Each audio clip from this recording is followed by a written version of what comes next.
कि Iran Israel का यह युद्ध भूखा मार देगा। दुनिया को भारत में सबसे ज्यादा असर पड़ेगा, दुनिया में भारत पर सबसे ज्यादा असर पड़ेगा इसका। जिस तरह से चर्चाएं चल रही हैं या जो तस्वीरें आ रही हैं और हमारे देश के सरकार का जो रवैया है, तो इस ईरान और इजराइल के युद्ध में सारी तरफ से रास्ते बंद हो चुके हैं, सेवाएं बंद हो चुकी हैं। अब आपके घर में जितना सामान है वह सामान है, आगे आप सामान लेना चाहोगे तो आपको सामान ही नहीं मिलेगा।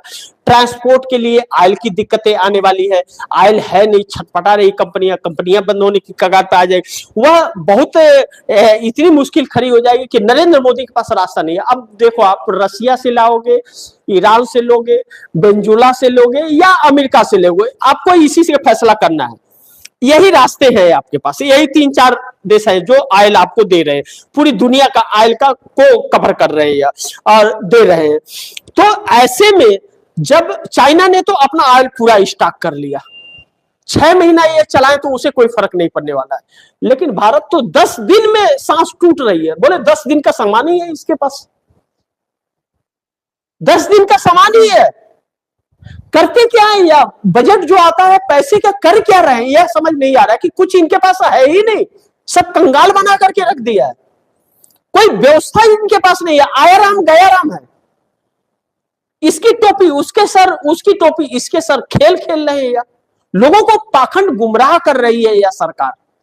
12 सालों से यही सब कुछ चलता आ रहा है और आज पोल खुल गया जब जंग शुरू हो गई। तो अब पाकिस्तान के साथ जंग अमेरिका ने रुकवाया या इन्होंने सरेंडर कर दिया, या पहलगाम किसने कराया?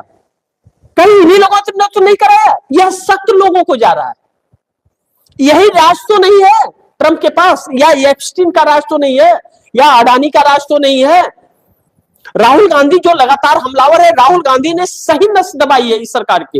इस पोल के तहत देखिए, ऐसी सिचुएशन में भी अमेरिका को नहीं बोल पा रहा है कि हम आपके सामान नहीं लाएंगे, हम रसिया से सामान लेंगे, लेने जा रहे हैं, आपको टैक्स लगाना है लगाओ, आपसे नहीं सामान चाहिए हमें, नहीं कह पा रहे, हिम्मत ही नहीं है। और जिसका 888 करोड़ के फाइटर जेट को 18 लाख का मिसाइल मार गिरा रहा है, तो 888 करोड़ का क्यों लेना, 18 लाख का क्यों नहीं ले रहे हो आप? उस टेक्नोलॉजी को आप क्यों नहीं अपना रहे हो? आप अपना टेक्नोलॉजी क्यों नहीं बना रहे हो? तो उस पर इनका ध्यान नहीं है। या कुछ बना नहीं सकते, मेक इन इंडिया नाम रख सकते हैं। अरे मेक इन इंडिया और डिजिटल इंडिया नाम रख देने से नहीं होगा, आपको उस पर काम करना पड़ेगा, और काम आपको आता नहीं है, आपको लूटना है, लूटने आए हो आप। तो अब सारा पोल कहीं ना कहीं खुल गया है, इस बात से इनका नहीं किया जा सकता। और अब पार्लियामेंट शुरू होने वाला है, तो ईरान इजराइल का यह युद्ध जो है सिर्फ भारत को भूखा नहीं मारेगा, भारत का जो हाल होगा वो होगा ही। यहां तो सारा पाखंड टूट करके चूर चूर हो जाएगा, देश को पता चल जाएगा। और वह जो अंधभक्त थे ना, जो मोदी मोदी करते थे, उनकी भी आंखें आने वाले अब हफ्ते दिन में खुल जाएगी अगर ऐसे ही चलता रहा तो। लेकिन बाकी के देशों के अंदर अब जो एडवाइजरी जारी हुई है, मॉल, शॉपिंग मॉल्स को, दुबई जैसी जगहों में यह हुआ कि जितनी इच्छा के अनुसार कोई व्यक्ति को सामान नहीं ले सकता, परिवार के हिसाब से ही सामान मिलेगा। कोई सोचे कि एक बोरा राइस ले जा करके हम रख ले तो नहीं मिलेगा, आपको वही 2 किलो 5 किलो मिलेगा, इससे ज्यादा नहीं मिलेगा। आपको उतनी ही दिनचर्या के हिसाब से ही लेकर के जाना पड़ेगा, क्योंकि सामान नहीं है, सामान नहीं आ पाएगा।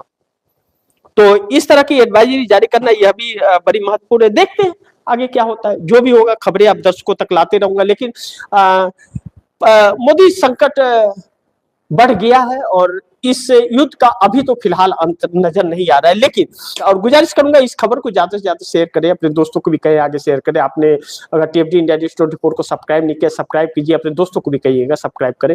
मिलते हैं अगली खबर के साथ, तब तक के लिए नमस्कार।